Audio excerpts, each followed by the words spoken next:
Don Jose Mojica, a peasant by trade, his friend contacted him with a man who invited him to work some land to plant.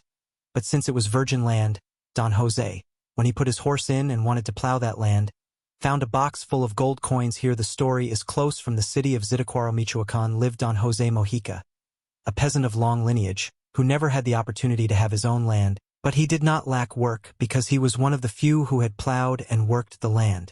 With mules, horses, and oxen, since this trade he learned it from a very young age. Although it seems easy, you need to have a certain skill and a lot of experience both with animals and with the proper technique for plowing, and each animal has a different character and its tricks. He also only had his very strong horse, by the way, mules, and that he also had them. He had to sell them because Don Jose had the only habit of drinking beer. And that affected him a lot both financially and as a family because unfortunately his wife would have left him precisely for the same reason because money he received money he spent on beers and he also still invited one or another friend. His wife was already tired of her husband Jose not progressing and the years were catching up with him. He had 2 sons who were men and they left very young with some uncles in Mexico. Don Jose lived alone with his horse and his small adobe house that he built himself on a piece of land that he paid little by little with a lot of effort. But one day during the planting season, Don Jose was called to do the plowing of some land that brought trouble. Ejidal lands, but when they were freed the owner went to work. They wanted to plant beans but the owner told him that they recommended him because he knew how to plow the land with the traditional method and his animals because it was cheaper than a tractor and for a change when that man arrived very early to the humble house of Don Jose unfortunately, he saw him with a hangover and a pint that at that moment that man told him that he would return later. Jose interrupts him saying no sir wait who recommended it? Don Francisco, the one from the grocery store. My friend, answers Don Jose, but if he is going to be in those conditions we better stop him there, friend, because I need him sober and strong. There are many hectares that I need to plant. It's good, friend, it's good.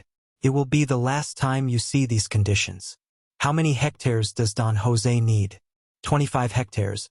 But I need it as soon as possible because that's where the waters come but I only have 1 horse to work with.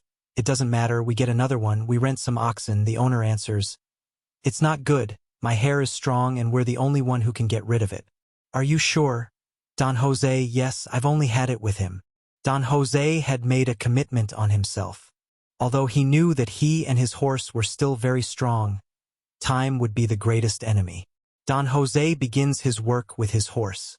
2 days passed and the man returned to supervise his land, and he saw that Don Jose was walking very slowly, and he said, what happened to Don Jose? I think we're going a little slow. Huh? No, it's okay. Let's see, we're going to get rid of her. Don Jose was herding his horse and plowing the land when he suddenly came across a box. It was made of wood and very strong. It seemed strange to him that that wooden box was buried there. He bends down and picks it up, but he realizes how heavy. It was a box like a shoebox, but made of wood. He goes towards the edge of the land and on top of a stone with his machete hits that box with accurate blows, immediately breaking it in 2. But then fists of coins, all of them gold, were seen falling. Don Jose empties the entire wooden box and sees how all those gold coins pile up on the floor, but the owner was able to observe him from a distance. It seemed strange to him that he was not working inside the land. He runs off to see what happens. Don Jose sees him too and all he has to do is tell him what he had encountered, which did not let him move forward with his horse. That owner didn't say a word, he just stared at the gold coins. He crouched down and also took them with his hands and the first thing he said, we already did it to him, Don Jose. Look what came out. Yes, it was there on the ground, it wouldn't let me move forward, he answered. Don Jose, help me gather them and put them in this bag. Between the 2 of them, they collected all those coins that you can imagine. How many fit in a box like a shoebox? That man takes them to his truck and Don Jose only follows him at that moment.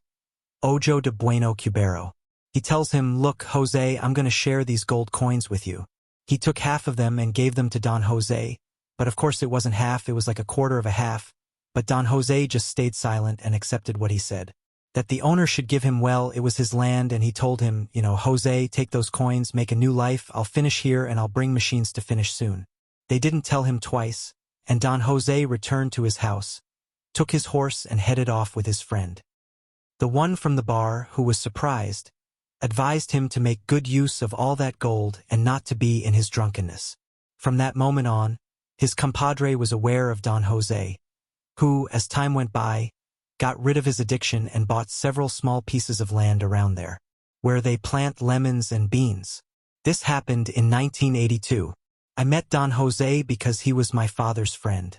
I was very young at that time, but here I leave you with the experience lived by Don Jose, who has already gone to heaven. But his children realized what their father did, and now they are enjoying those lands too and what he left them as an inheritance. If you like this story, please give us a like and don't forget to subscribe. See you soon.